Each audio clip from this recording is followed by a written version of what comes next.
Praise the Lord. Praise the Lord. Praise the Lord. Praise the Lord.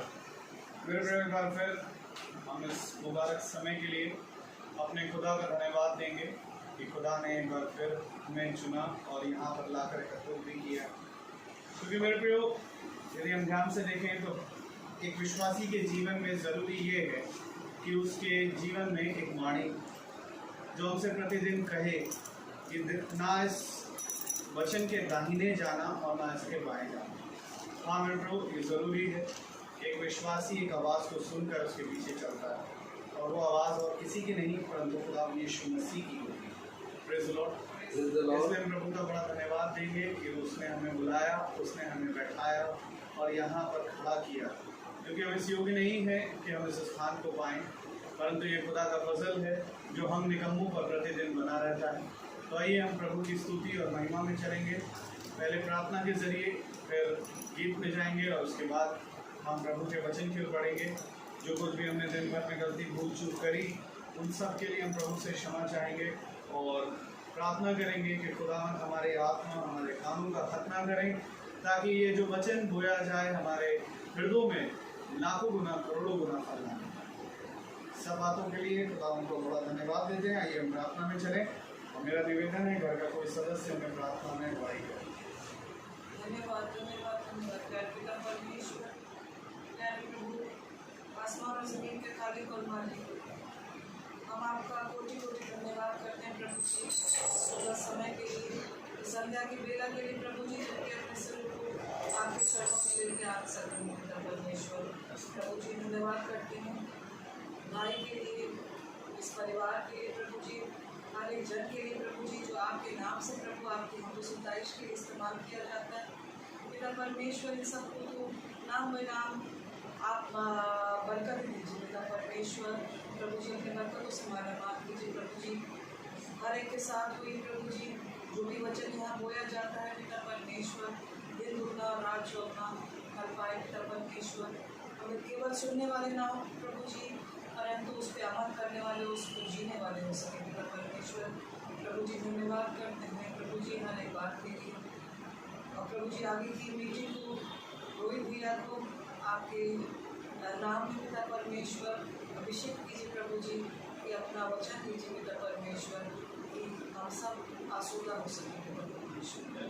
प्रभु जी धन्यवाद करते हैं इस छोटी सी दुआ को आपके प्यारे मीठे नाम से मांगते हैं यीशु मसीह के वसीले से, आमीन। आमीन। Praise the Lord. Praise the Lord. मेरे प्रियो, प्रभु अद्भुत है और वो सदा उसके साथ बना रहता है जो उसकी खोज में।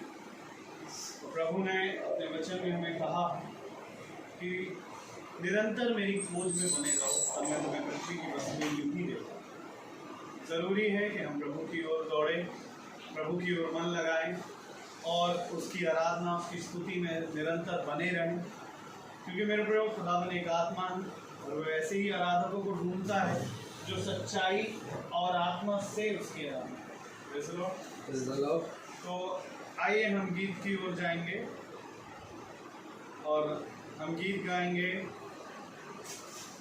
गीत नंबर 15, करता हूँ मैं तेरी चिंता, तू क्यों चिंता। Praise the Lord. Praise the Lord.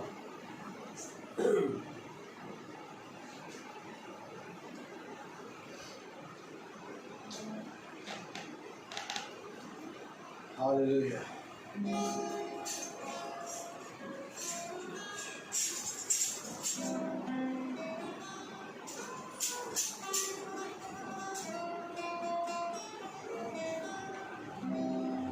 करता हूँ मैं तेरी चिंता, तू क्यों चिंता करता है। करता हूँ मैं तेरी चिंता, तू क्यों चिंता करता है। आंसुओं की घाटियों में हाथ न छोड़ा तेरा, आंसुओं की घाटियों में हाथ न छोड़ा तेरा।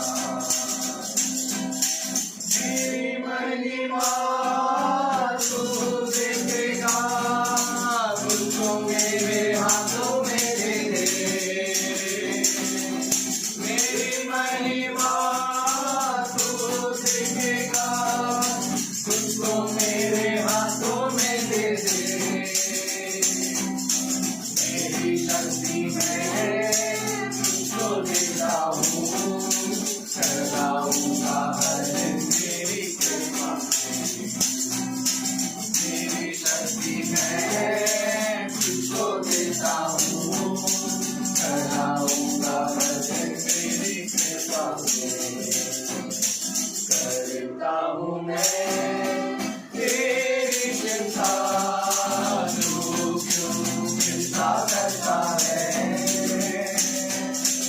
आंसुओं की वादियों में हाथ न छोड़ूंगा तेरा, कभी तुझको भूलेंगे तो भी क्या मैं तुझको भूलूंगा कभी, कभी तुझको भूलेंगे तो भी क्या मैं तुझको भूलूंगा कभी। अपने हाथों में तुझे उठाकर चलाऊंगा हर दिशा में, अपने हाथों में तुझे उठाकर चलाऊंगा हर दिशा में। करता हूँ मैं तेरी चिंता, तू क्यों चिंता करता है। आंसुओं की घाटियों में हाथ न छोड़ूंगा तेरा, अब्राहम का मैं खुदा हूँ, वफादारी क्यों ना करूँगा। अब्राहम का मैं खुदा हूँ, वफादारी क्यों ना करूँगा। लाल सागर में रास्ता दिया, आज मैं कहने के योग्य हूँ। लाल सागर में रास्ता दिया, आज मैं कहने के योग्य हूँ। करता हूँ मैं तेरी चिंता, तू क्यों चिंता करता है। आंसुओं की घाटियों में हाथ न छोड़ूंगा तेरा, आंसुओं की घाटियों में हाथ न छोड़ूंगा तेरा। Praise the Lord. Praise the Lord. करता हूँ मैं तेरी चिंता, तो क्यों चिंता करता है। आमीन। मेरे प्रियो, मनुष्य के जीवन में बहुत सी गिरावट होते हैं, बहुत सी घटियाएँ आती हैं, बहुत सी कमियाँ होती हैं उनके जीवन में। हम सबके जीवन में प्रतिदिन हम गिरते हैं, लेकिन हम धन्यवाद देते हैं प्रभु का कि हमने अपने आप को प्रभु को देना सीखा। और जब तक हम मेरे प्रभु को देना ना सीखेंगे तब तक हम प्रतिदिन पवित्र ना बन पाएंगे, क्योंकि प्रभु कहता है कि जैसा मैं पवित्र हूँ, आमीन, जैसा मैं पवित्र हूँ वैसा तुम भी पवित्र हो। और इस पृथ्वी पर कोई ऐसी वस्तु नहीं जो पवित्र आपको कर सके, केवल वचन को छोड़कर। ये वचन है मेरे प्रभु जो हमें पवित्र करता है। इसलिए ज़रूरी है कि हम उसकी संगति में, उसके वचन में नित्य दिन बने रहें और अपने आप को हर दिन उस अपनी चीज़ों को, अपनी बातों को, अपनी आदतों को उसको सौंपें। क्योंकि मेरे प्रभु यदि हम मन ना फिराएंगे, यदि हम उसके पास ना आएंगे तो एक समय होगा कि प्रभु हमारा न्याय करेगा। आमीन। तो आइए हम प्रभु के वचन के आयतों से कुछ निकाले और पढ़ेंगे, और हम वचन को इज्जत देने के लिए, आदर देने के लिए अपने स्थान पर खड़े हों। Praise the Lord. Praise the Lord.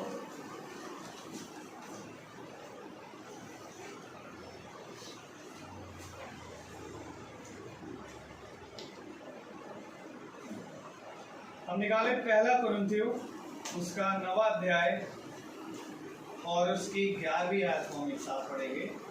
पहला कुरिन्थियों, 1 Corinthians 9वां अध्याय और 11वीं आयत।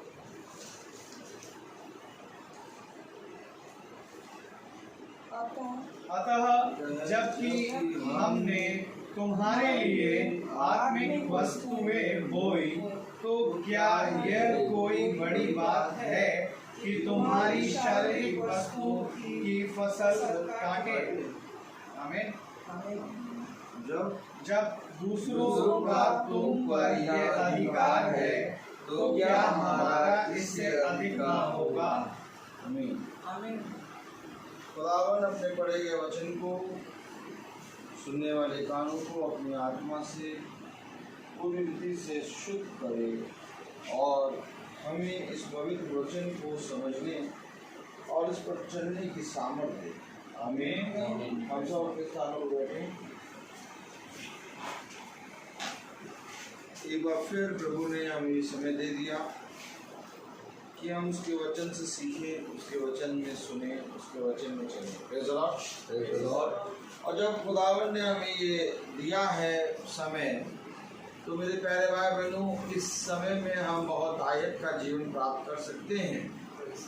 और इस बहुत आयत के जीवन को प्राप्त करने के लिए हमें केवल उस पर विश्वास करना होगा, क्योंकि उसने कहा यदि तुम विश्वास करोगे तो खुदा के अद्भुत काम को देखोगे। Praise the Lord.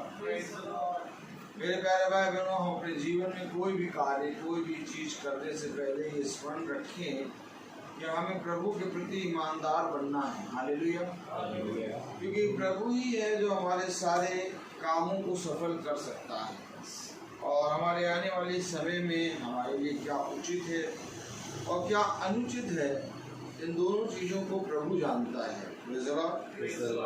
तो मेरे प्यारे भाई बहनों, जो प्रतिदिन हमें ये समय मिल रहा है, हम इस समय को बहुमूल्य जानकर इस समय से सीख लें, इस समय को तुच्छ न जाने, क्योंकि एक समय आएगा कि ये समय हमें नहीं मिलेगा।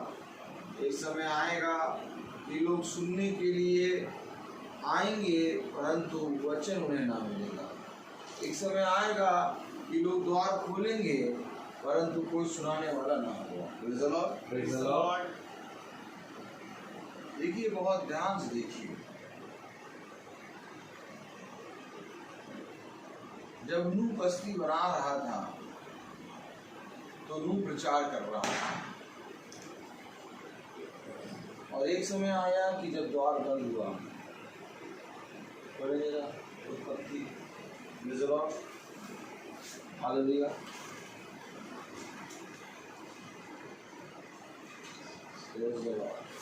Thank you, Jesus.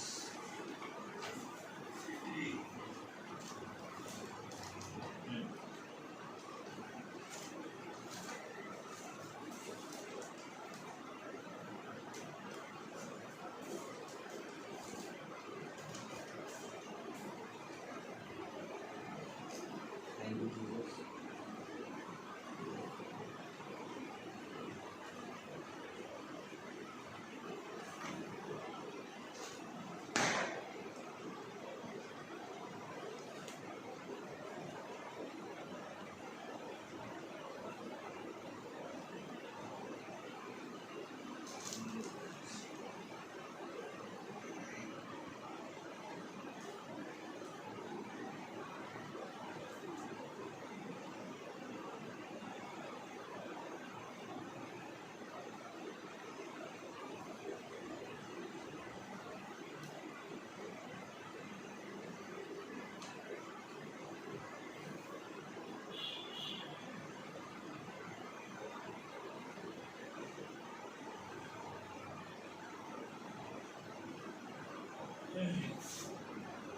हाँ, उत्पत्ति उसका 7वां अध्याय,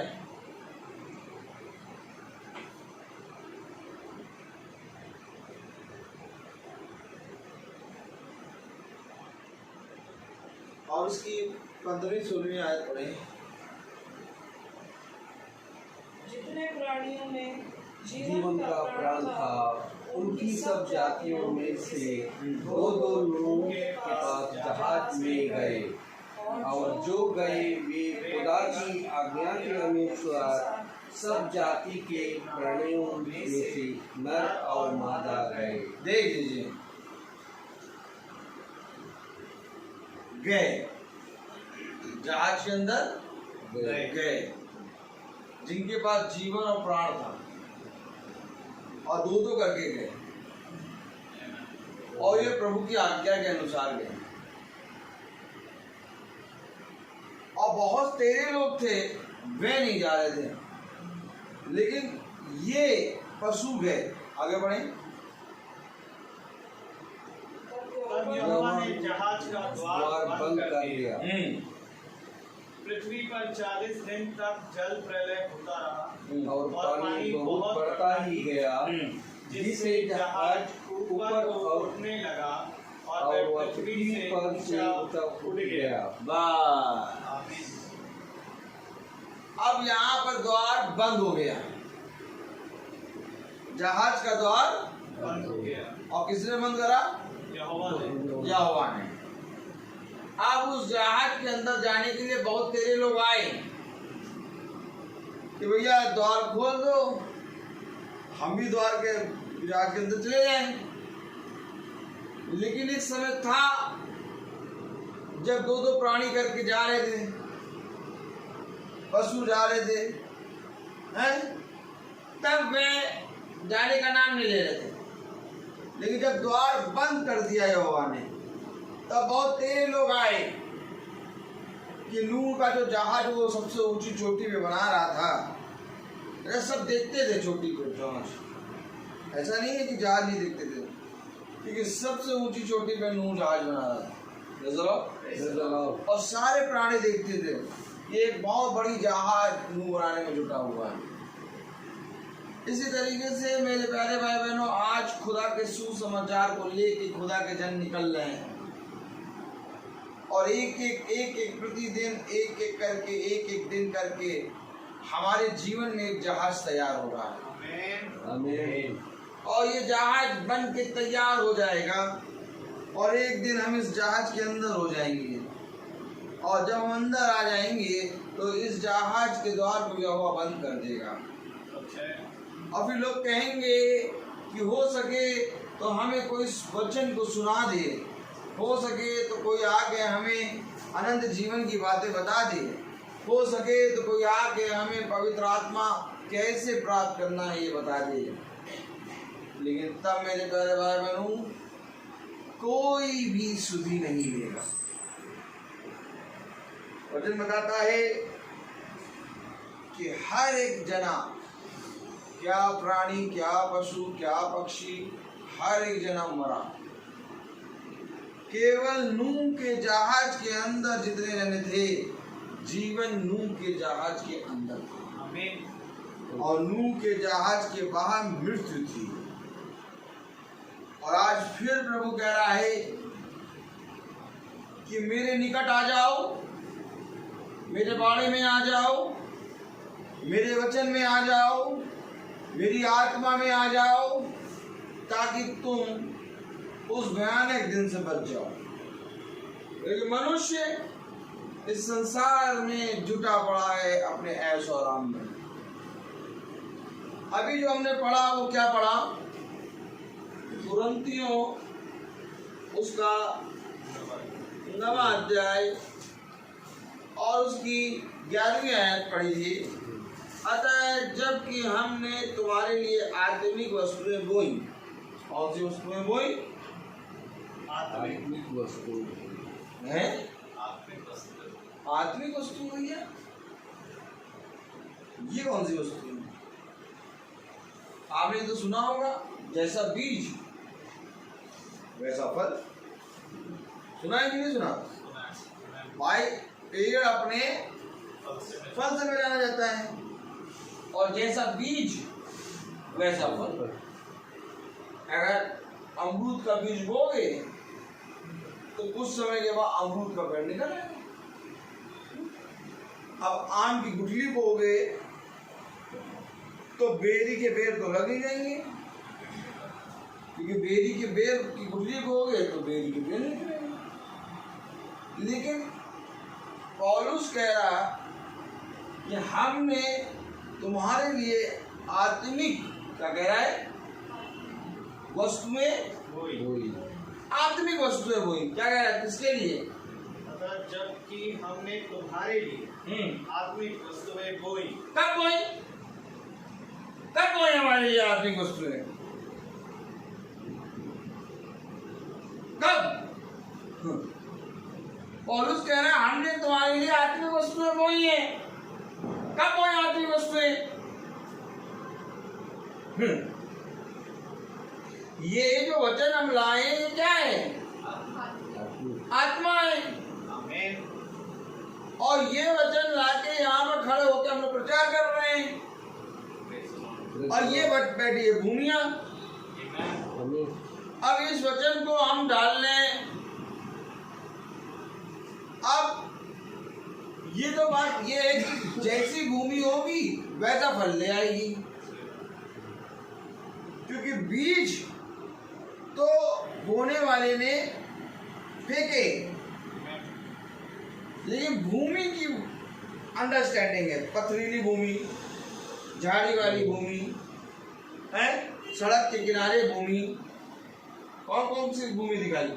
पथरीली भूमि है, झाड़ियों वाली भूमि है, सड़क के किनारे वाली भूमि है, और समतल भूमि, उपजाऊ भूमि। तो भूमि वो प्रकार की है, लेकिन बीज आत्मिक है। पौलुस कह रहा हमने तुम्हारे लिए आत्मिक वस्तुएं बोई हैं।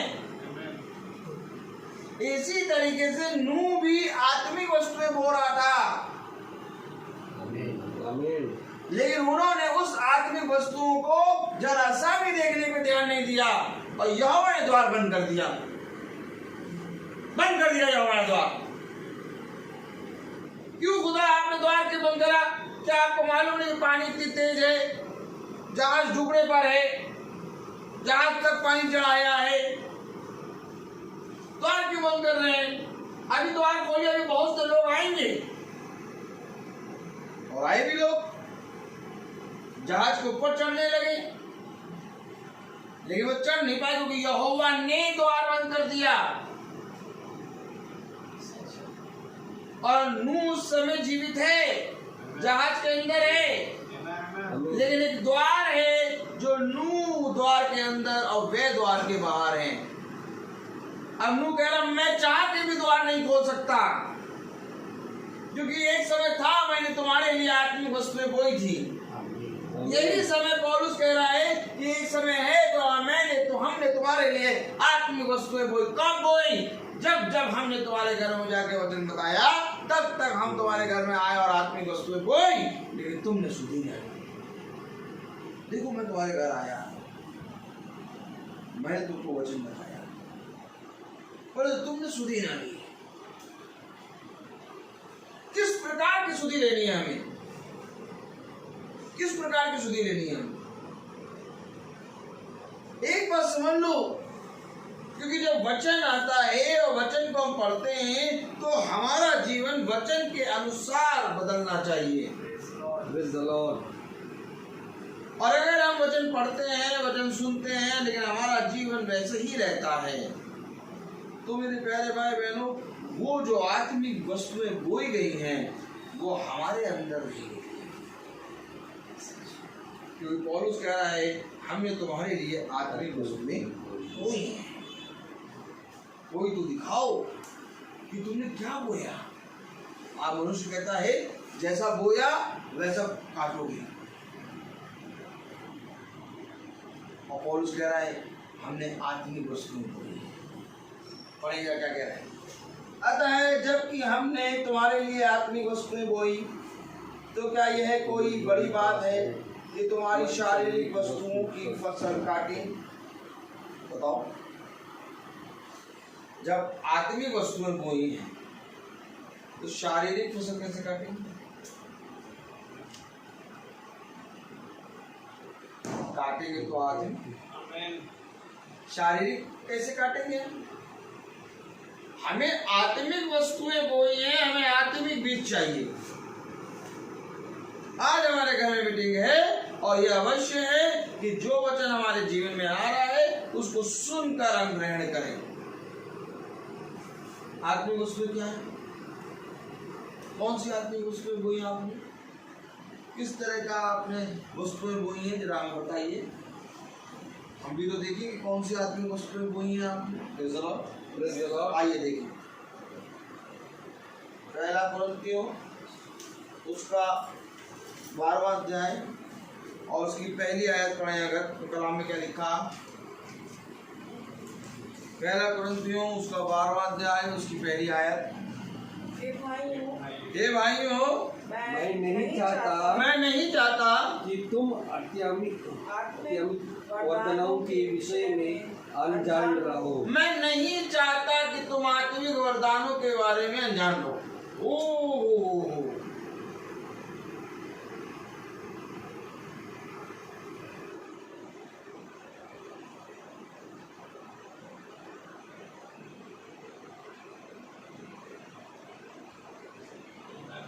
कौन है जो बोल रहा है?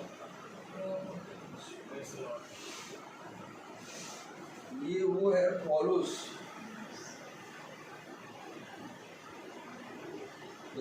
Praise the Lord। क्यों? क्योंकि इसने आत्मिक वस्तुएं बोई हैं।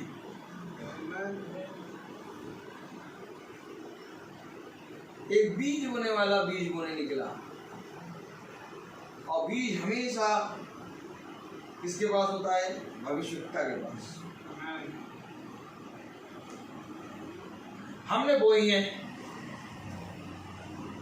अभी आपने पढ़ा कह रहा है हमने आत्मिक वस्तुएं बोई हैं, फिर हम सारी कैसे काटे? अब यहाँ पर कह रहा है हे भाइयों मैं नहीं चाहता, क्या चाहते कि तुम आत्मिक वरदानों के विषय में अनजान रहो। है बात है कि नहीं? मैं नहीं चाहता कि तुम आत्मिक वस्तुओं के बारे में अनजान रहो। क्यों नहीं चाहते? क्योंकि बोई मैंने आत्मिक है।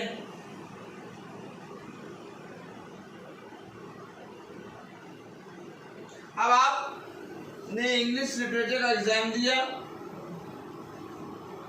और आपने इंग्लिश लिटरेचर का एग्जाम दे के आए और आपका रिजल्ट आया मैथ का। ये कौन सी बात?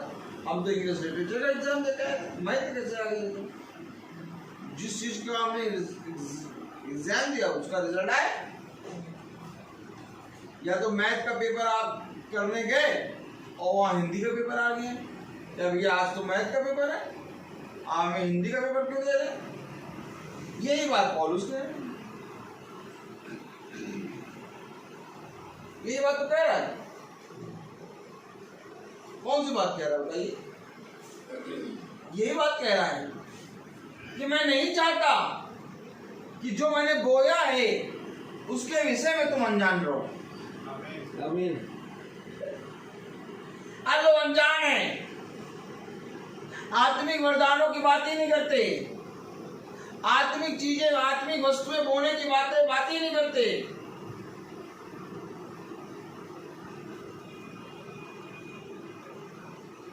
जीवन है जीवन, और एक बहुत लंबी रेस दिखती है।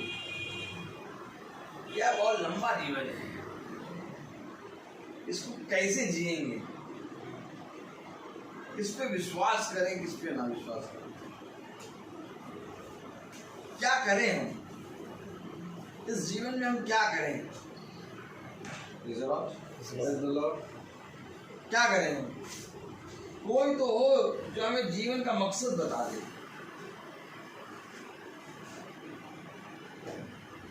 शरीर कहता ये करो, शरीर कहता ये करो, है? और मन कहता ये करो। देखो, शरीर कहता ये करो और मन कहता ये करो। क्या करें? अगर नहीं करें तो मन नहीं मानता, और कर लें तो पूरा जीवन बर्बाद। क्या करें? कोई हो जो हमें आके बता दे कि हम करेंगे। आज कोई बताने वाला नहीं। आज कोई किसी के जीवन को में कोई भी जना कुछ भी कर रहा हो उसको कुछ भी कहने बताने वाला नहीं, लेकिन एक है जो हमारा सृष्टि करता है, हमें वो हमें बताता है हर बातों के बारे में। तो मैं आपको सच कहूँ कि जीवन में जो कुछ भी हमारे अच्छा और बुरा होता है, इन अच्छे और बुरे में दोनों में हम अगर अपने खुदा को रखेंगे अपने साथ अपने आगे, तो इन दोनों बातों में हमारे लिए भला हो। ये बात समझो।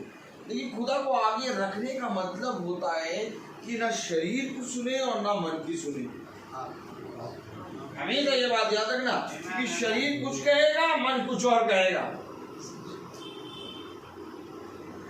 आत्मा केवल एक शब्द कहेगी, इस पे इसलिए कह रहा मैं नहीं चाहता कि तुम आत्मिक वरदानों से अनजान रहो।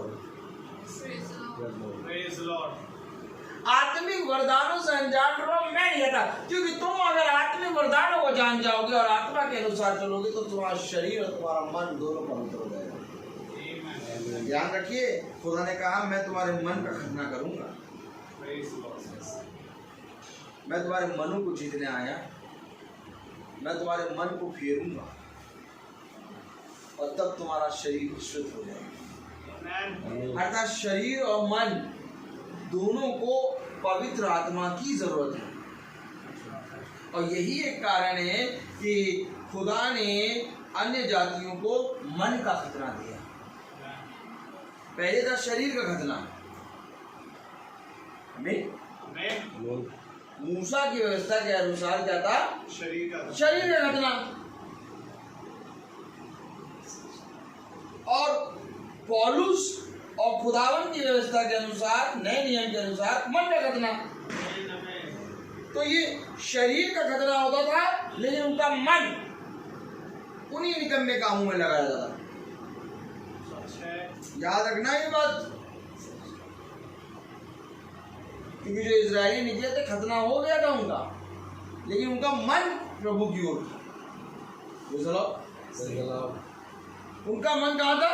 प्रभु को मिस्र में, मिस्र की ओर था उनका मन। उनके मन का खतना नहीं हुआ था।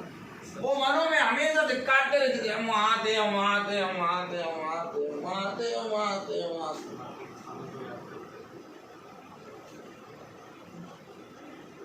आज देखो कोई कहीं से चला तो दिल्ली से चला है तो दिल्ली के बाद वहाँ से अच्छे थे, वहाँ से अच्छे थे, वहाँ से अच्छे थे, वहाँ से अच्छे थे, वहाँ से अच्छे, जहाँ है वहाँ की बात नहीं करें। जो जहाँ से निकल के आता वहाँ थे, वहाँ थे, वहाँ थे, वही पुराना मिस्र। वचन क्या कह रहा है? वचन कह रहा है आज की मीटिंग अगर तुम समझ लोगे तो तुम जीवन बदलाव देखोगे। तो देखो, शरीर का खतना जरूरी है, लेकिन मन का खतना अवश्य है। क्योंकि शरीर का खतना व्यवस्था है और मन का खतना अनुग्रह है। दोनों चीज का होना जरूरी है। ना व्यवस्था के बिना आप रह सकते हैं, ना अनुग्रह के बिना रह सकते हैं। ये बात समझ लीजिए। ऐसा नहीं कहेंगे आप कि आप व्यवस्था की बातें क्या आप ना माने क्योंकि हमारे ऊपर अनुग्रह बहुत हुआ। नहीं, व्यवस्था की बातें तभी तुम मानोगे जब तुम्हारे ऊपर अनुग्रह होगा, और व्यवस्था की बातों को तब तुम मानोगे जब तुम पूरी रीति से विश्वास करोगे। नहीं समझता मनुष्य। हमारे लिए व्यवस्था भी जरूरी है, अनुग्रह भी जरूरी है। क्योंकि अनुग्रह तो तब होता है जब हम व्यवस्था को जानेंगे, और जब हम व्यवस्था को जानेंगे तो खुदा हम पर ग्रेस देता है, और वो ग्रेस ये होता है कि इस अनुग्रह में बने रहे, इस व्यवस्था में बने रहे। पौलुस के पास व्यवस्था थी, लेकिन पौलुस के पास ग्रेस नहीं था। पौलुस के पास व्यवस्था थी, लेकिन पौलुस के पास ग्रेस नहीं था। तब खुदा ने कहा मेरा अनुग्रह तेरे लिए बहुत है। जब अनुग्रह आया तो पौलुस कह रहा मैं और बलवंत हो गया, और बलवंत हो गया। कैसे और बलवंत हो गया? क्योंकि पहले मैं बलवंत था, लेकिन बहुत सी बातों में मैं गिर पड़ता था। लेकिन जब से अनुग्रह आया तब से मैं उस पर और बल प्राप्त कर लिया। Praise the Lord. Praise the Lord. इसलिए जरूरी है कि ये रही व्यवस्था और आत्मा रहा अनुग्रह। अब इस व्यवस्था को तुम आत्मा भी कह लो तो भी ठीक है, और अनुग्रह को तुम आत्मा कह लो तो भी ठीक है, लेकिन व्यवस्था को जानकर ही तुम अनुग्रह में आ पाओगे। अगर तुम व्यवस्था को ना जानो और कहो मैं अनुग्रह में चले जाऊंगा, सॉरी, नहीं हो सकता। क्योंकि अन्य जाति इससे पहले कि उस पर अनुग्रह आए व्यवस्था को जानती थी। हमेशा याद रखना, उस सामरी स्त्री ने क्या कहा, कुत्ते भी तेरी चूर और चार खा के क्या कहते हैं, जी लेती। आमीन।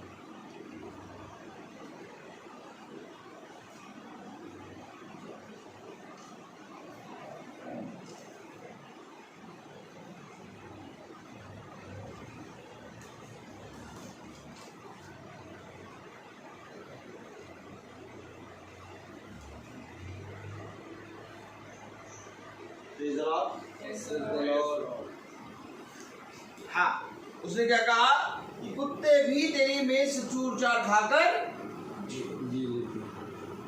अर्थात वो जानती थी कि इसकी मेज से चूर चार जो मुझे मिल जाए वो जीवन दे देगा। बात समझ लीजिए।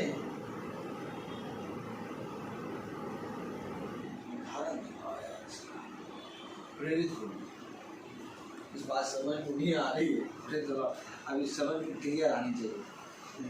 ऐसे कैसे हो सकता है,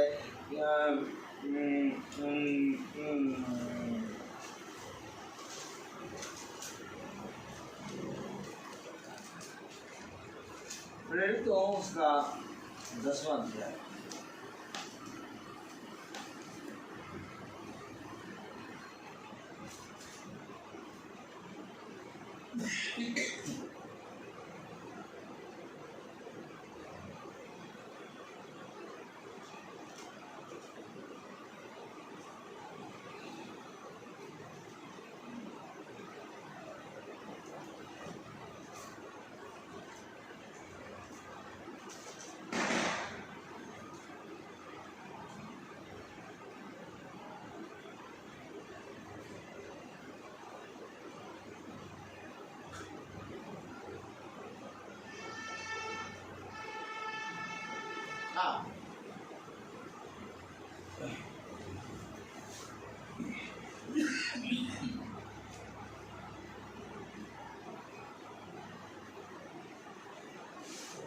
पढ़े जरा, 10:45।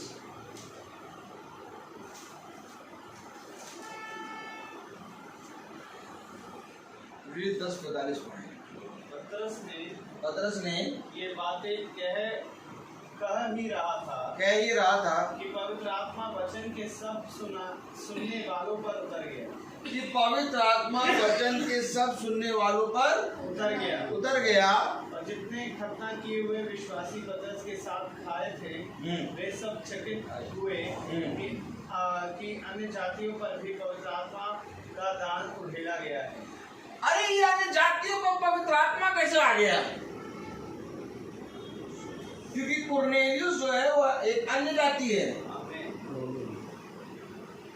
और कुरनेलियुस के घराने ने पवित्र आत्मा का दान पाया। सब चकित, ये पवित्र आत्मा तो इस्राएली के लिए, यही तो है बात। ये अन्य जाति पे कैसे उतर आया? लेकिन बता रहा है, पहली आयत अगर पढ़े 10 पहला।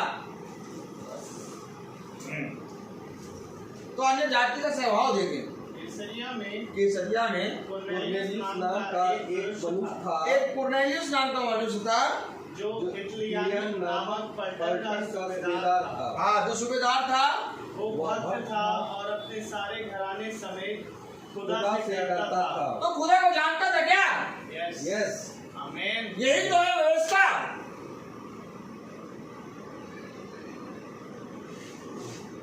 ये है व्यवस्था। कुरनेलियुस नाम का एक सूबेदार था, सूबेदार ना, हाँ, जी, सूबेदार। जो खुदा से डरता था। क्यों डरता था? क्योंकि वो खुदा के वचन को जानता था। ऐसे ही सामरी स्त्री यीशु मसीह के पास आती है और कहती कुत्ते भी तेरी चूर चार खा के जीवित रहते हैं। जानती है ये यीशु मसीह है।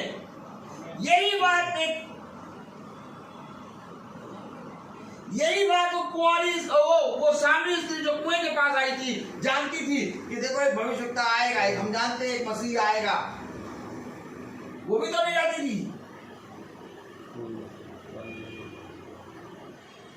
तो इनके पास का ये कैसे जान रहे हैं? व्यवस्था है इनके पास। ये व्यवस्था को सुनते हैं, पढ़ते हैं। अनुग्रह क्या है? अनुग्रह ये कि तुम चुन लिए गए। आमीन। आमीन। आप बहुत तेरे लोगों के पास बाइबल रखी है। आप अभी जाएंगे तो आप देखेंगे कि जो क्रिश्चियन नहीं उनके घर में बाइबल रखी है।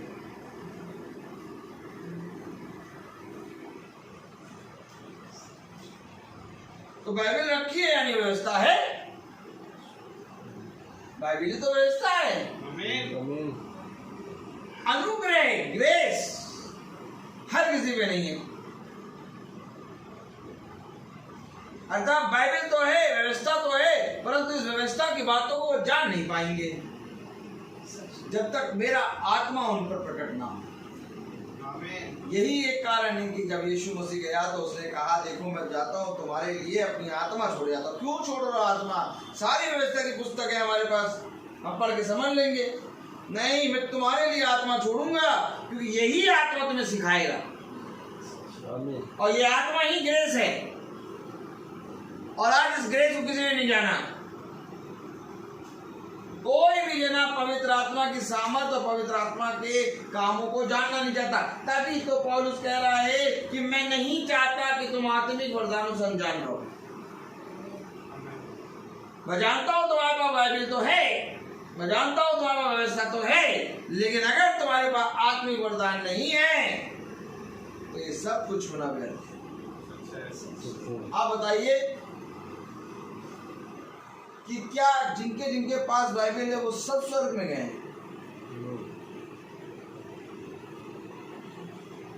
बस केवल एक क्वेश्चन पूछ लो ईसाई से, चौड़ा सीना करके चलता है ना और कहता है मेरे पास यीशु मसीह है।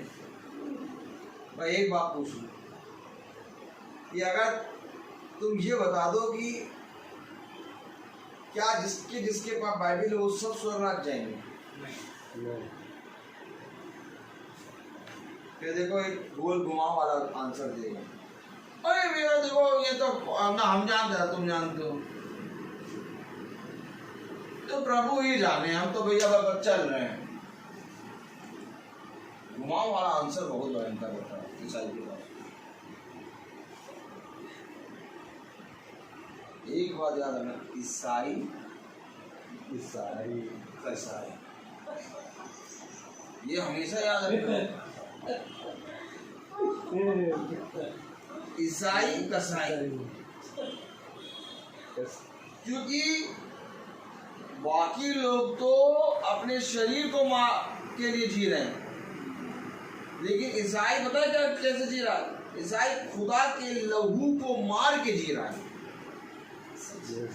आज जो जना खुदा के वचन को जानता है, जिसके पास बाइबल है और वो बुराई करता है, जब वो बुरा करता है तो खुदा को दोबारा क्रूस पे चढ़ाता है।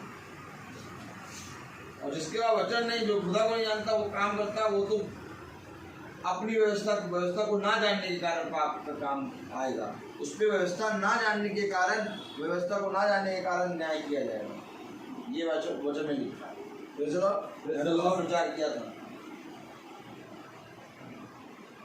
जिनको व्यवस्था मालूम है उनको व्यवस्था जानने के कारण न्याय किया जाएगा, जिनको व्यवस्था नहीं मालूम उनके व्यवस्था ना जानने के कारण न्याय किया जाएगा। न्याय तो आएगा। आमीन। ये वो खतरनाक हो जाएगा गाँव। इसलिए वचन कह रहा है, बाबा पौलुस कह रहा है, मैं नहीं चाहता, मैं नहीं चाहता कि तुम आत्मिक वरदानों से अनजान हो। हमने आत्मिक वस्तुएं बोई तो हम शारीरिक वस्तुएं कैसे काटें? मैं नहीं चाहता कि तुम आत्मिक वरदानों से अनजान हो। और पतरस और सारे इजरायली भुचक्का हो गए कि अन्य जातियों पर कैसे पवित्र आत्मा उतर आया।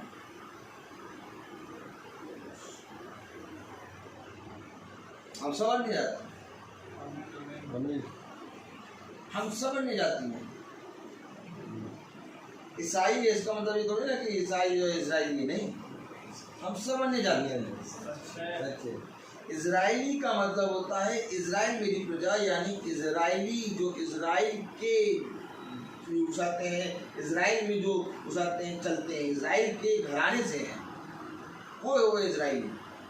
और हम सब इजराइली नहीं हैं, हम सब अन्य जाति। लेकिन इन अन्य जातियों पर जब खुदा का आत्मा उतरा, जैसे अभी आपने पढ़ा, वो इजरायली भुचक्का इसलिए हो गए कि अन्य जाति में कैसे प्रभु का आत्मा उतरा।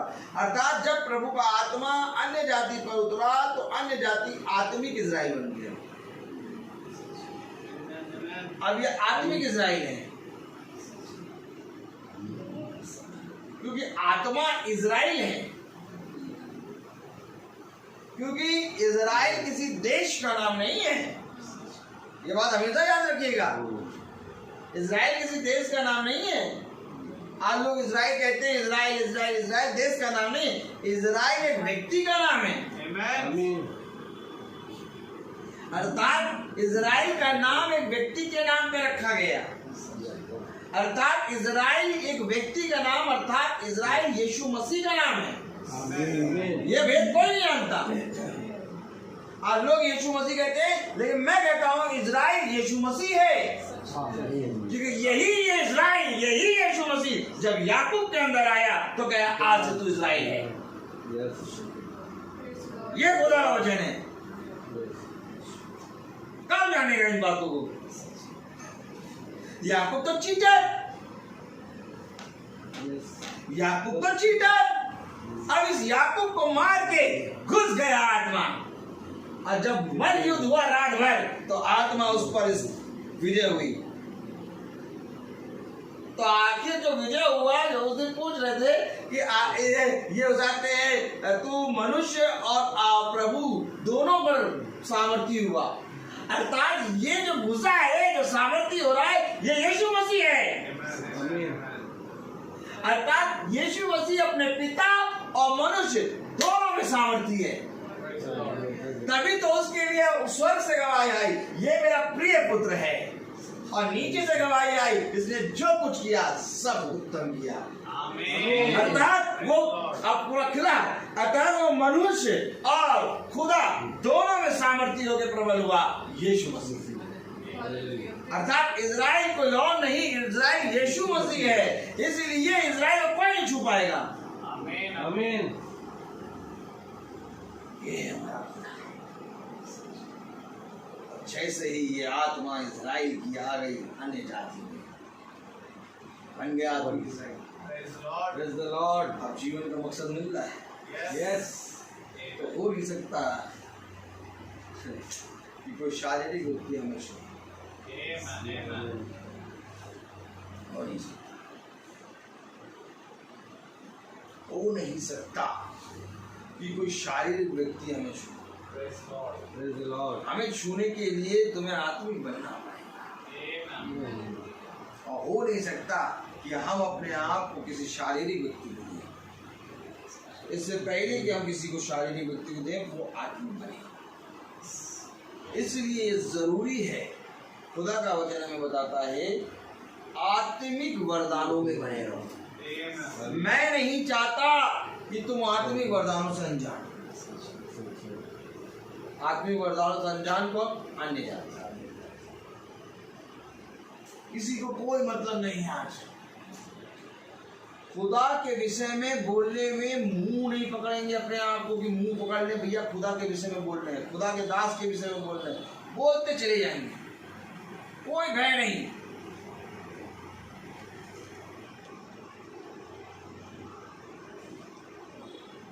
बहुत जरूरी है आज खुदा के वचन को जानना, बहुत जरूरी है।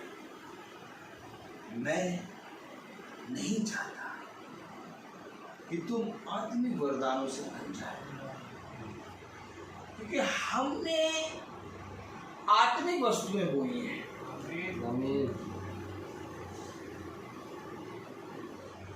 तो आत्मिक वस्तुएं जब बोई हैं तो खुदा इसका हिसाब लेगा। अब वो जब आएगा तो कहेगा आत्मिक वस्तुएं जो बोई वो कहाँ हैं? आत्मिक वस्तु, आत्मिक वस्तु कब बोई थी? हमने तो वो खाया था, वो ब्राउन ब्रेड खाया था और बॉयल एग।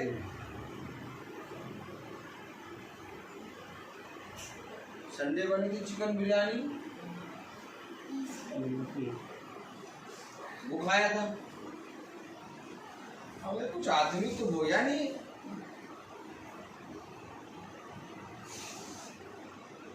ये क्या आत्मिक बता रहा हूँ।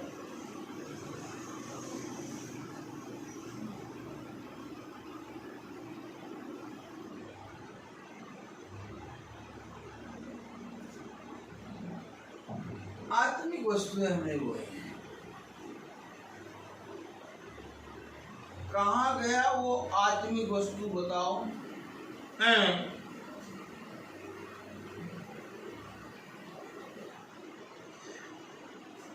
हम बहुत थक गए थे, हम बहुत भूख लग रही थी, और मम्मी भी तो सुनती नहीं है। जब उन्हें मालूम है कि हम 2:30 से 3 बजे तक आ जाएंगे तो उन्हें 2 बजे तक खाना बना देना चाहिए था। हमने स्कूटी जैसे ही खड़ी करी, हम जैसे ही आए अंदर, हमने देखा कि मम्मी अब दाल मिल रही। अगर अब दाल मिल रही हो तो 4 बजे खाना दोगी।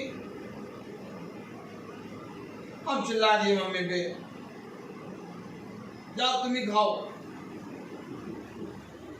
प्रभु कहता है अपने माता पिता का आदर करो। तेरे भूख इतनी देर लगे तो चिल्ला दिया।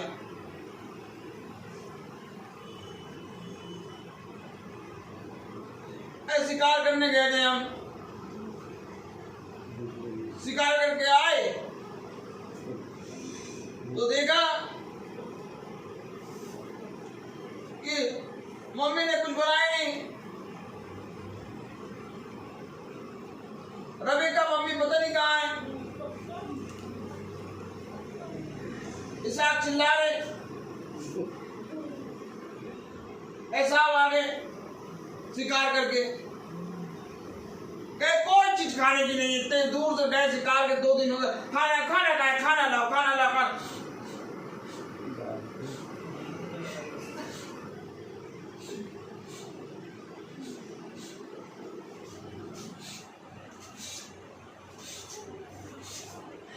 मसूर की दाल की खुशबू आ रही है,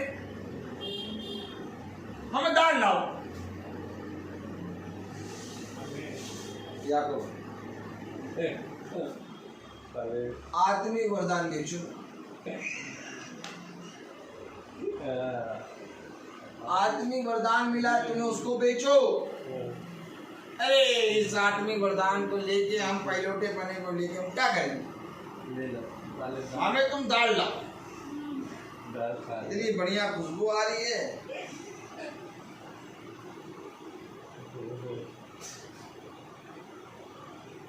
ले तुम आत्मिक वरदान ले लो, हमें दाल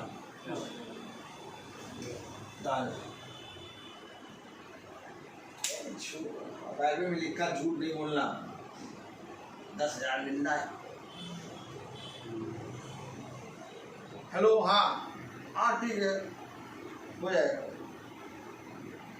10,000 के लिए आत्मिक वरदान भेज दिया, मसूर की दाल के लिए आत्मिक वरदान भेज दिया।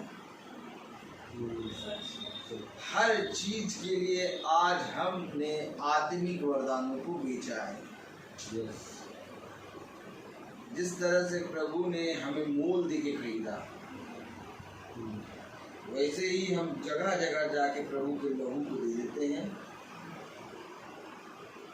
और 2 गोश्त की पीस ले जाते हैं खाने के, 2 बोटी के लिए और 1 रोटी के लिए। तो 2 बोटी के लिए और 1 रोटी के लिए आज इस ईसाई वचन को बेच रहा है। यही है आत्मिक वरदान, बेच रहा है। आज मनुष्य वचन को बेच रहा है। खुदा ने कहा मैंने मोल दे के खरीदा, अब इसी मोल को लिया इजराइल ने बेचना शुरू कर दिया।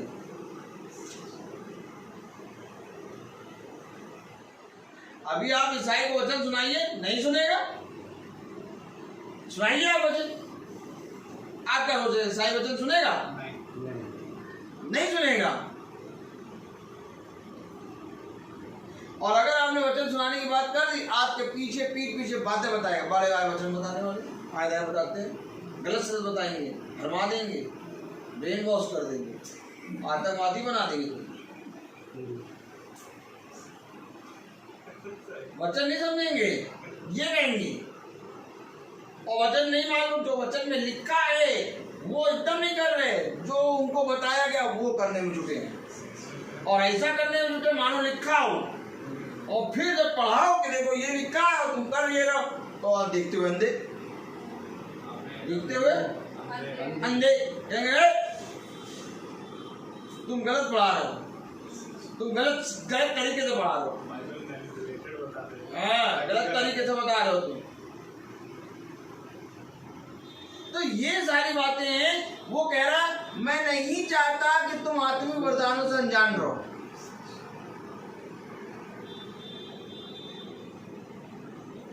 कैसे जीवन मिलेगा बताइए?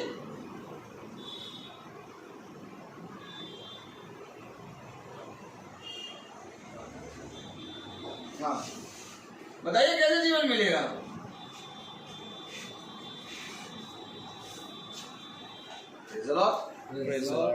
अब बताइए, इतनी लंबी लड़ाई लड़नी है, जीवन पड़ा हुआ है,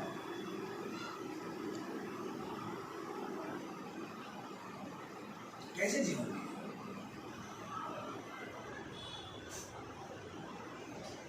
कैसे हम वचन के नजदीक आए? आज समय है जब आप लोगों के बीच में प्रचार कर रहा हूं। कल मैं नहीं जानता समय कैसा हो, और ये समय हो कि आप लोग यहीं रहें, मैं ना हूँ, और ये समय हो कि मैं यहीं रहूँ, आप लोग कहीं चले। नहीं जान सकते कि अब क्या होगा। क्या पता ये जो मीटिंग हो रही है ये इस महीने की आखिरी मीटिंग हो, आप बाहर चले जाएं, हम यहाँ हैं।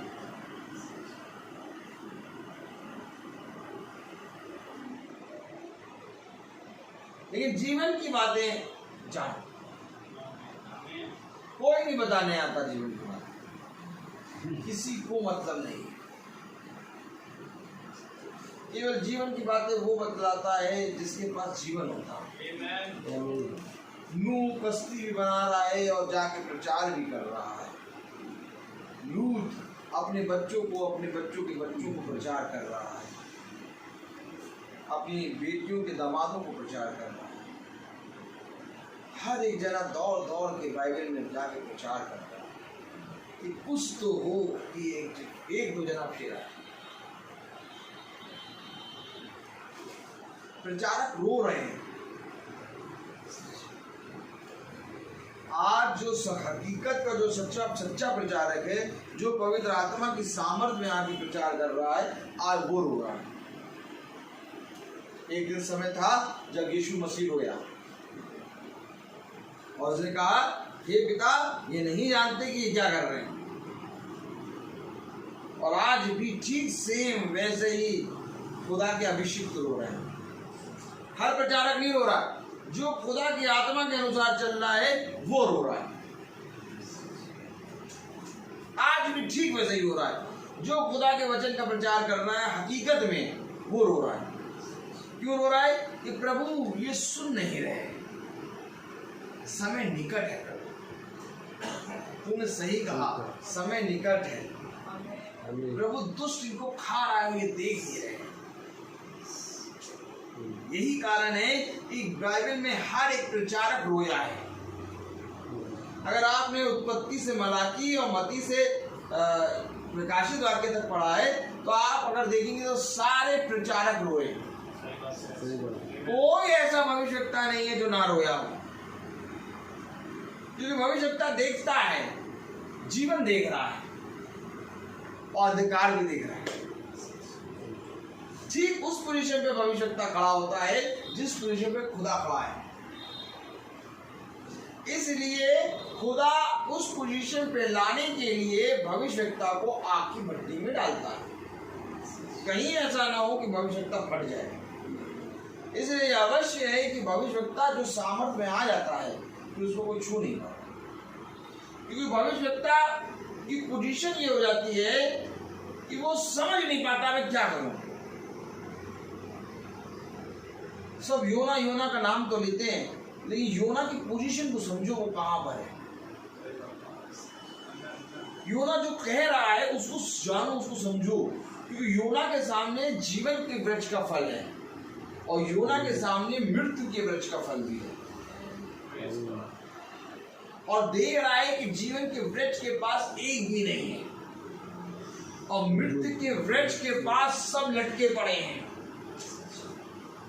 और खुदा कह रहा है इस मृत्यु के वृक्ष के पास जितने जने हैं, जाओ और जाके इनको समझाओ कि ये अपने मनों को फिराएं, क्योंकि मैं 40 दिन में इस नगर को नष्ट करने वाला। समझ लीजिए, यही बात नूह के समय में हो रही है कि देख नूह, अब मेरी दृष्टि में पृथ्वी का पाप बढ़ गया है, अब मैं पृथ्वी को नष्ट करने पर हूँ, जाके जहाज। अर्थात अब नूह भी फट रहा है।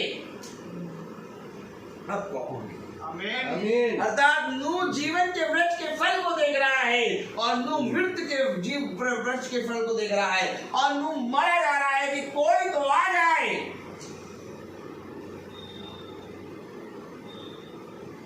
आज जब हम मीटिंग करने निकलते हैं तो इसी तरीके से हमें खुदा जीवन के वृक्ष का फल और मृत्यु के वृक्ष का फल दिखाता है। हमारे ही अपने कई लोग उस पर चिपके पड़े हैं और हम रोज प्रचार कर करके कोशिश करते हैं कि उनमें से कोई एक तो छूट के आ जाए, लेकिन छूटने का नाम नहीं लेते। नाम नहीं लेते छोड़ने से कि मृत्यु का वृक्ष से छोड़ के जीवन के वृक्ष से खाने जाए। आप क्या सोच रहे हैं कि 300 दिन हम मीटिंग कर रहे हैं, तो 300 दिन मीटिंग कर रहे हैं तो क्या हम अपने लोगों को नहीं बता रहे, सबको बता रहे हैं। अब मेरे लिए मेरे घर के लोग और बाहर के लोग अलग नहीं हैं। अब मेरे लिए पूरी पृथ्वी एक हो गई है। अब मेरे लिए केवल 2 चीजें हैं, एक स्वर्ग और एक पृथ्वी। समझ लीजिए, यीशु मसीह ने देखिए क्या बात करी। यीशु मसीह ने पृथ्वी और स्वर्ग 2 चीजों की केवल बात करी। तुम पृथ्वी के हो इसलिए तुम पृथ्वी की बातें करो, मैं स्वर्ग का हूँ इसलिए मैं स्वर्ग की बातें करता हूँ।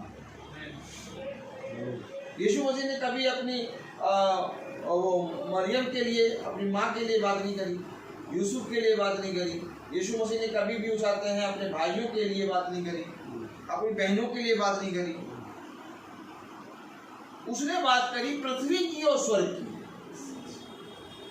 अर्थात आज मेरे घर में जितने सदस्य रहते हैं केवल वो मेरे नहीं है, अब मेरे लिए पूरा ये पृथ्वी घर बन गया है कि इस पूरी पृथ्वी का उद्धार खुदावन मुझको कहना जाके करो, सुसमाचार करो। एक प्रचारक के लिए उसका घर नहीं रहता। फिर अगर एक प्रचारक के लिए घर है तो फिर वो घर ही में बना रहे। एक प्रचारक के लिए घर बन जाता है पूरी पृथ्वी, इसलिए वो पूरी पृथ्वी में दौड़ दौड़ के बताता है, ए कर्म करने वाले फिर जाओ। ये है वचन। आमीन। ये है क्या इस समय जो मीटिंग चल रही है, मैं इस मीटिंग को अपने घर वालों से छुपा रहा हूँ? नहीं, ओपन चल रही है। अब इसमें मेरे घर वाले देखे, बाहर वाले देखे, अंदर वाले देखे, बाहर वाले देखे, जो देखे मैं तो प्रचार कर रहा हूँ, खुदा की आत्मा में। और जो देख के समझे वो आनंद जीवन पाएगा। क्या ये जैसे मैं एक महीने में एक दिन आप क्या मीटिंग करना, तो क्या एक महीने में एक दिन अपने घर में मीटिंग नहीं करता हूँ। जो मैं कर सकता हूँ खुदा के आत्मा वो कर रहा हूँ। लेकिन अब मैं ये तो नहीं कर पाऊँ अपने घर वालों को पकड़ के जंजीरों से बांध के।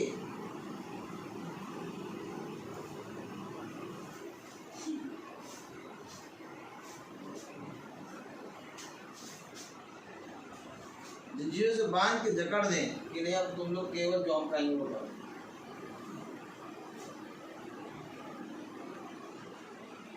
मेरा काम है बताना आमीन। और जीवन के अंत समय तक बताना।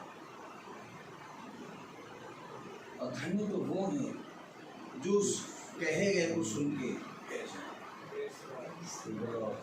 इसलिए पौलुस कह रहा मैं नहीं चाहता। ये है कौन जो कह रहा मैं नहीं चाहता? भविष्यवक्ता।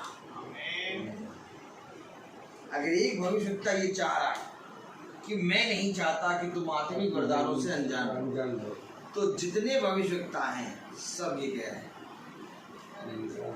क्योंकि भविष्यवक्ता के अंदर है खुदा। जितने भविष्यवक्ता हैं सब ये कह रहे हैं कि हम नहीं चाहते। देखो तभी तो उसने कहा हमने तुम्हारे अंदर आत्मिक वस्तुएं बोई। हमने और हमने जो समय समय पे भविष्यवक्ता आए उन्होंने। और वो तो क्या कह रहा है, देखो हमने ही कह रहे हैं, हमने ही कह रहा है यहाँ पर, हमने ही कह भैया। पहला कुरिन्थियों था जबकि हमने तुम्हारे लिए आत्मिक वस्तुएं बोई। अरे हमने कौन किया? हमने का मतलब सब,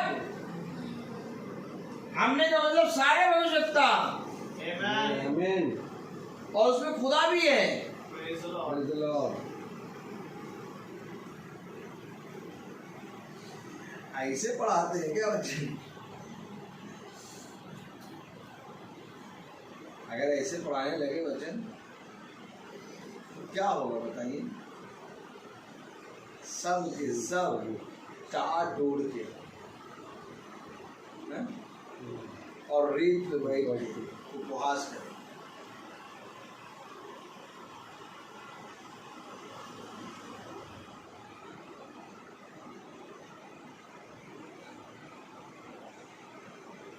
हमने तुम्हारे अंदर आत्मिक वस्तु। जब हम यहाँ आए तो हमने कोई भी शरीर की बात, LIC की बात नहीं करी।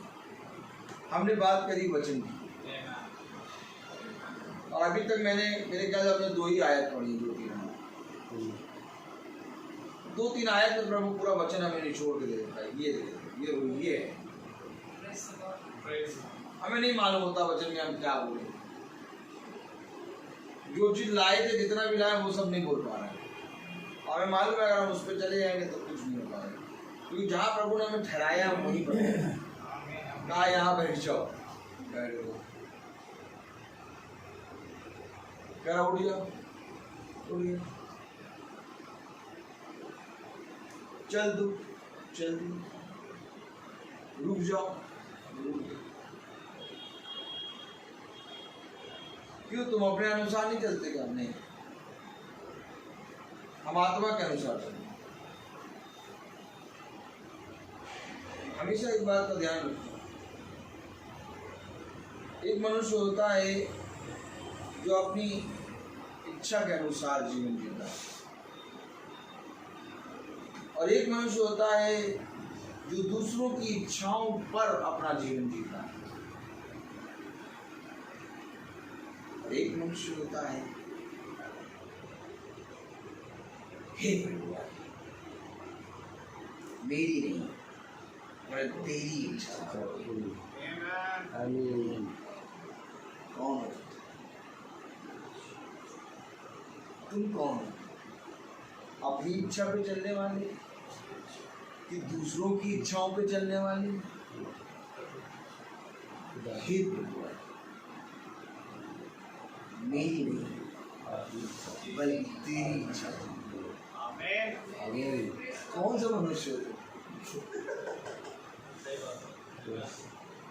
वो कौन है? प्रभु यीशु मसीह जब प्रार्थना करता तो यही कह रहा है कि प्रभु मेरी नहीं बल्कि आपकी इच्छा पूरा हो। मैं यहाँ अपनी नहीं बल्कि अपने भेजने वाले की इच्छा पूरी करने आया हूँ। क्यों बार बार साइन दिखा रहा है हमें कि अगर तुम आत्मिक वरदान के होगे तो प्रभु की इच्छा पूरी करोगे। और प्रभु की इच्छा ये है कि जाओ और जाके संसार के कोने कोने में मेरे सुसमाचार का प्रचार करो। और अगर तुम अपनी इच्छा पूरी करोगे तो कभी भी सुसमाचार पर विश्वास नहीं करोगे, और अगर तुम दूसरों की इच्छा पूरी करोगे तो कभी भी इसके निकट नहीं आओगे, और अगर तुम प्रभु की इच्छा पूरी करोगे हमेशा इसमें चलेंगे। अंतर है तीनों चीजों में। अब बात तो यहाँ ये है कि पौलुस कह रहा मैं नहीं चाहता कि तुम आत्मिक वरदानों से अनजान। क्यों? तुम क्यों नहीं चाहते हो? क्योंकि मैं खुद प्रभु की इच्छा पे चल रहा हूं।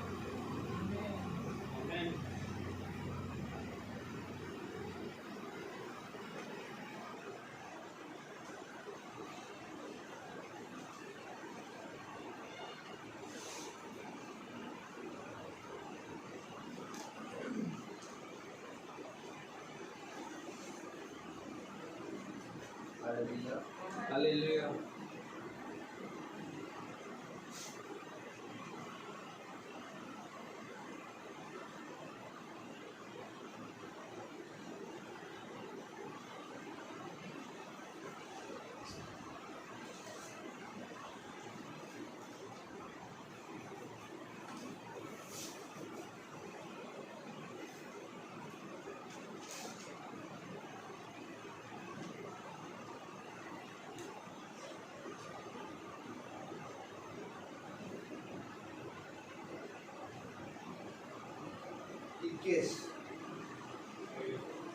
इक्कीस 13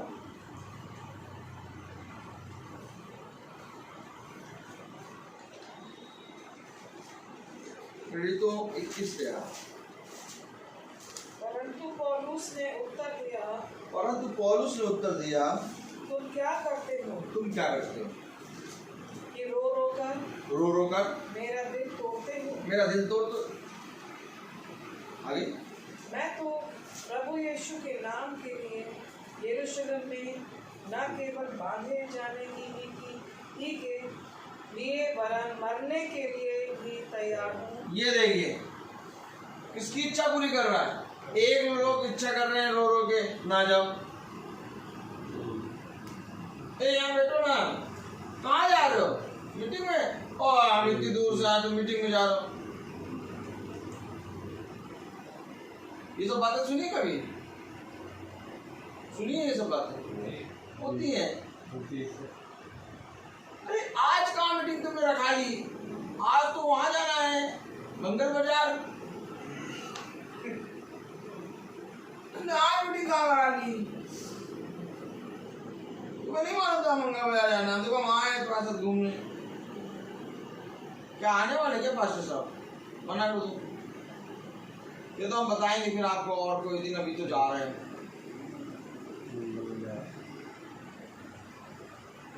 हेलो पास्टर साहब, अरे अभी अभी अभी हमें जाना था कहीं, अरे हम भूल गए थे और अभी जा अब एक काम करेंगे, हम आपको बताएंगे उस आते हैं जिस दिन बताएंगे उस दिन आ जाइएगा।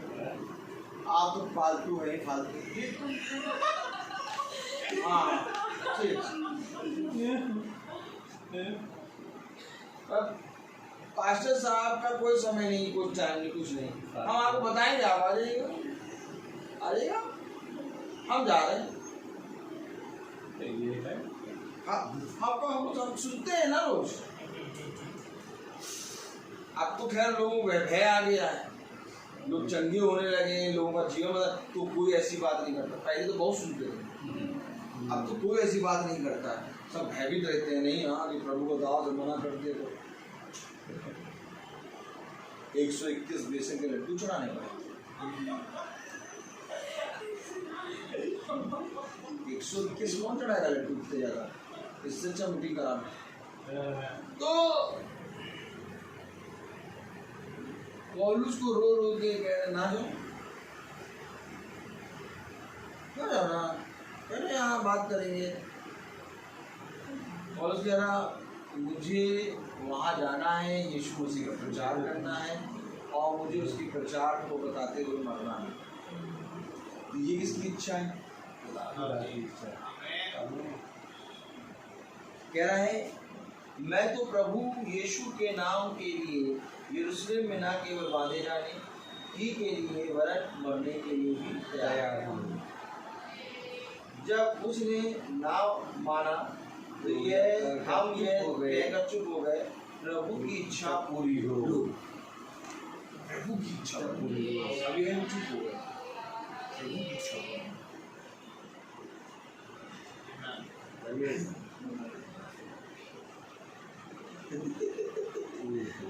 तो क्या पौलुस प्रभु की इच्छा कर रहा है क्या? यस। तो क्या प्रभु चाहता है कि तुम आत्मिक वरदानों से अनजान ना रहो? यस। तो क्या प्रभु हमारे अंदर आत्मिक वस्तुएं बो रहा है? यस। क्लियर आया पिक्चर? पौलुस ने प्रभु उसको ले जा रहा है यरूशलेम, प्रभु ले जा रहा है। क्या कह रहा है? यरूशलेम में न केवल बांधे जाने हैं ही के लिए वरन मरने के लिए भी तैयार हो। और ये किसकी इच्छा है? प्रभु के नाम से। तो कौन ले जा रहा है? प्रभु ले जा रहा है। अब पौलुस नहीं रहा, अब पौलुस आत्मा में बदल गया है।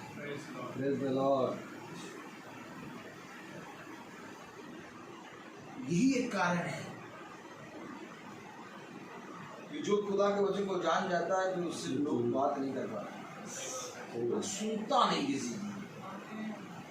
लोग उसको सुनाने आते हैं, अपनी समझाने आते हैं, अपनी अपनी बातें बताने आते हैं। कथा कहानी किससे?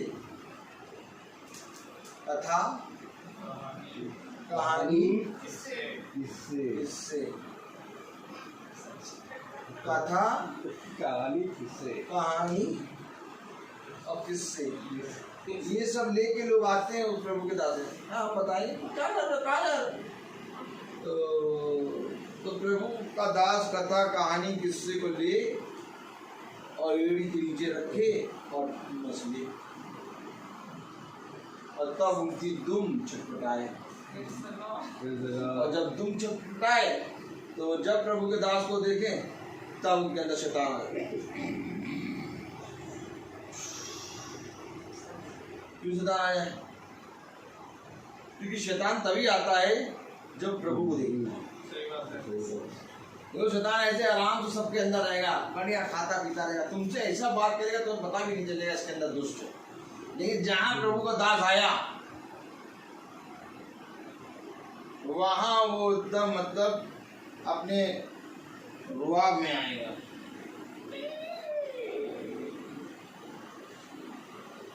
एक गुरुवर आप यहाँ कैसे आ गए? ये कौन सी भाषा बोली?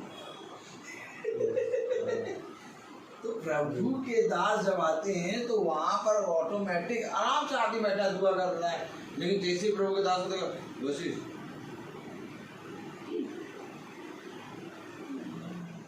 कुछ कह भी नहीं रहा प्रभु का दास, क्योंकि उसको देख कर रह नहीं पा रहा शैतान।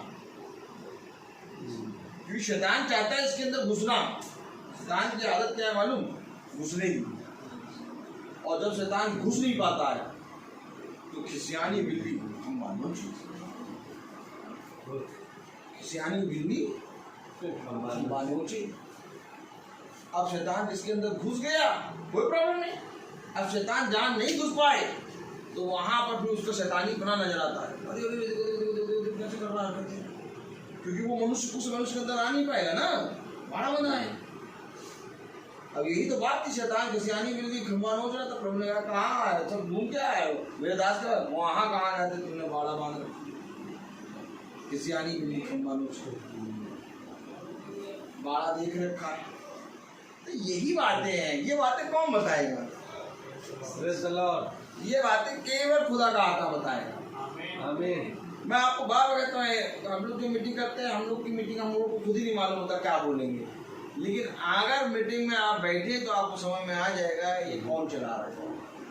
क्योंकि मनुष्य कोई ऐसा प्रचार नहीं कर सकता, ये खुदा का आत्मा ही है जो बच्चे को खुलवा खुलवा के प्रचार कर रहा है। ये आए थे तो हमने हमको खुद ही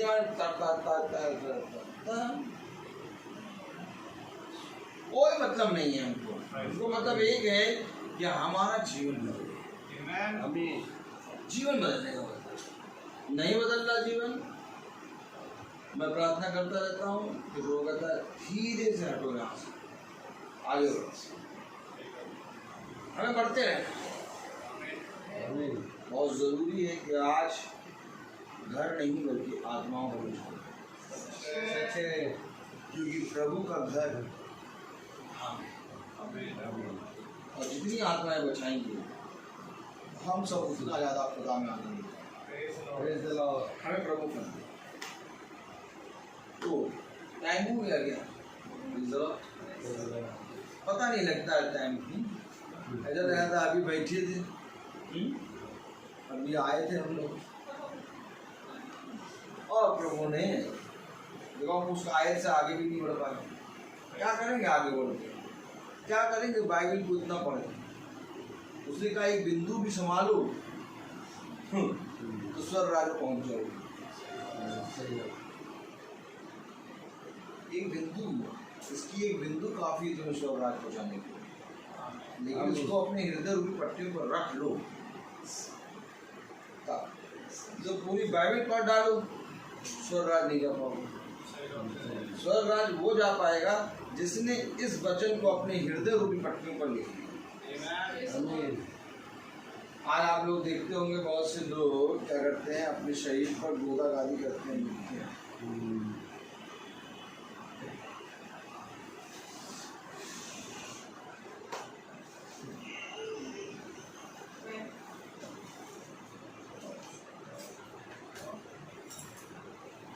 देखिए आजकल हिसाब किताब अलग ही है। आग में चक्कू गर्म कर रहे हैं। यस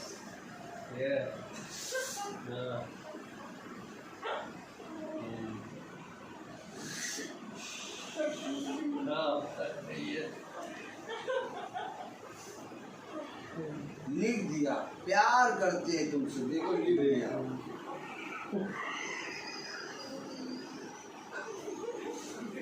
अब प्रभु कहे ये अगर सच्चा प्यार कर तुम मिटा के दिखाओ, हम मिटा नहीं पाए।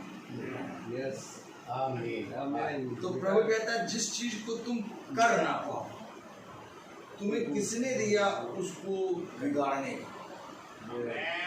बात तो यहाँ ये है कि जिस चीज को तुम ठीक नहीं कर सकते उस चीज को बिगाड़ने का अधिकार किसने दिया? तुमने लिख तो दिया, अब प्रभु है इसको ठीक करो, तो ठीक नहीं कर पाओगे। क्यों नहीं कर पाओगे? क्योंकि ये देह प्रभु का मंदिर है। आमीन। और इस देह के विरोध में जो पाप करता है वो प्रभु के विरोध में पाप करता है। यस। अर्थात इस देह में तुमने जो कुछ लिखा तुमने प्रभु की रचना पर लिख दिया है। अब प्रभु की रचना को ठीक करके दिखाओ, क्योंकि प्रभु की रचना ऑलरेडी ठीक है, उसको ठीक कर नहीं पाओगे। इसलिए प्रभु ने कहा जो कोई देह के विरोध में पाप करता है वो मेरे विरोध में।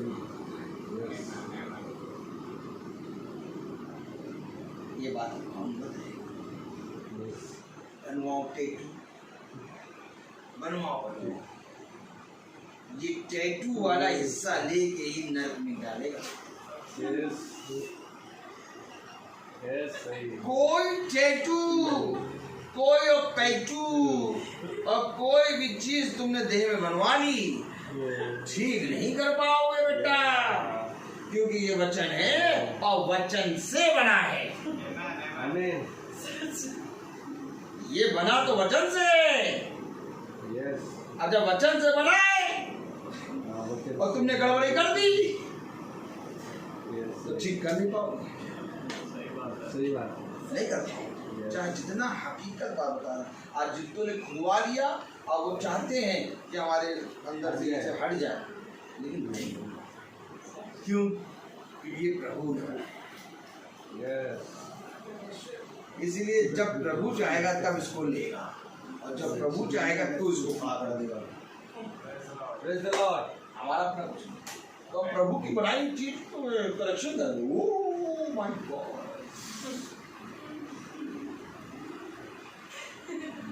ये सब शैतान की योजना है। सच है। कि तुम्हारे शरीर को गोद गाद के पूरी तरीके से आग की झील में डालने का प्लान। सच है। पूरी योजना। इसलिए प्रभु कहता है मैंने बोई तो आत्मिक वस्तुएं ये शारीरिक कैसे आप मनुष्य की बातों को नहीं समझता। ये सब शैतानी काम है, ये सारे शैतानी काम, और आप देखिए हर जगह हो रहा है, हर जगह हो रहा है। क्यों हो रहा है? कोई वचन को नहीं रहा।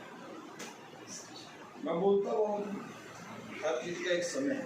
Praise the Lord. Praise the Lord.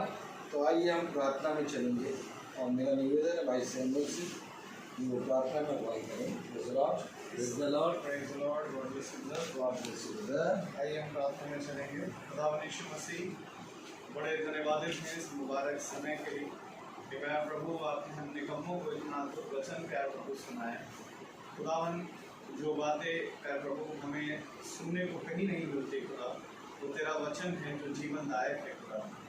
और प्यार प्रभु आप हमें ऐसे ही प्रतिदिन सुनाएं ताकि हमारे अंदर से हर निकम्मे आदतें, निकम्मे काम, निकम्मी प्यार प्रभु बातें प्यार प्रभु और जो दृष्टि खुदावन हमारी गलत होती है खुदा, उन सब को प्यार प्रभु आप हमें प्यार प्रभु समझाएं ताकि उन सब बातों को हम छोड़ने पाएँ। जो बातें आत्मिक हैं और जो प्यार प्रभु जैसा पौलुस कहता है कि हमने आत्मिक बातों को बोया तो हम भी प्यार प्रभु एक आत्मिक जन बनने पाए। उन वरदानों के विषय में बिल्कुल भी अनजान ना रहे खुदावन, जो प्यार प्रभु आपने हम सबको प्यार प्रभु अपने हिसाब से दिए हैं खुदा। दुआ करते हैं कि हम निरंतर इन बातों में, इन वरदानों में, इन वचनों में प्यार प्रभु बढ़ते चले जाएं। खुदावन जब इस घराने पर ये वचन खुला, इस घराने का आप उद्धार करें, अंधकार और घटी से खुदावन आप बचाएं करें। जितने भाई बहन सुन रहे हैं खुदावन, उन सब पर भी तेरी दया दृष्टि बनी रहे खुदावन को फेसबुक या यूट्यूब के माध्यम से। प्यार प्रभु जितने अपने घरानों को छोड़कर आए, प्यार प्रभु हमारे पीछे, प्यार प्रभु हमारे घर की रक्षा रखवाली आप करें। उन्हें देख के हम प्यार प्रभु ऐसे ही ये छोटा झुंड तेरे वचन में प्यार प्रभु निरंतर चलता रहे खुदा। दुआ करते हैं अपने याजक के लिए, उन पर भी अपनी दया दृष्टि करने रहे खुदा। सब बातों में खुदावन उनके जीवन से आपको आदर और महिमा मिलेगा। जब हम यहाँ से रवाना हो खुदावन को हमारे बाग में हमारी रक्षा रखवाली करें। सारा आदर महिमा जलाल आपको देते हुए दुआ विनती आपके बेटे प्रभु यीशु मसीह के नाम से मांगते हैं। दया से सुने और ग्रहण करें। आमीन आमीन। हमारे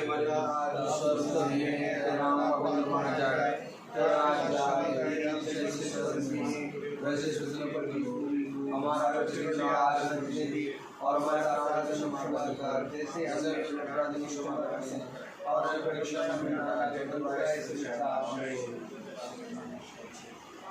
अब हमारे खुदावन यीशु मसीह का फजल, खुदा बाप की मोहब्बत, पाक रूह की रिफाकत और सराकत हम में से हर एक विश्वासी जन के साथ अब से लेकर अनंत काल तक होती रहे। आमीन। धन्यवाद धन्यवाद।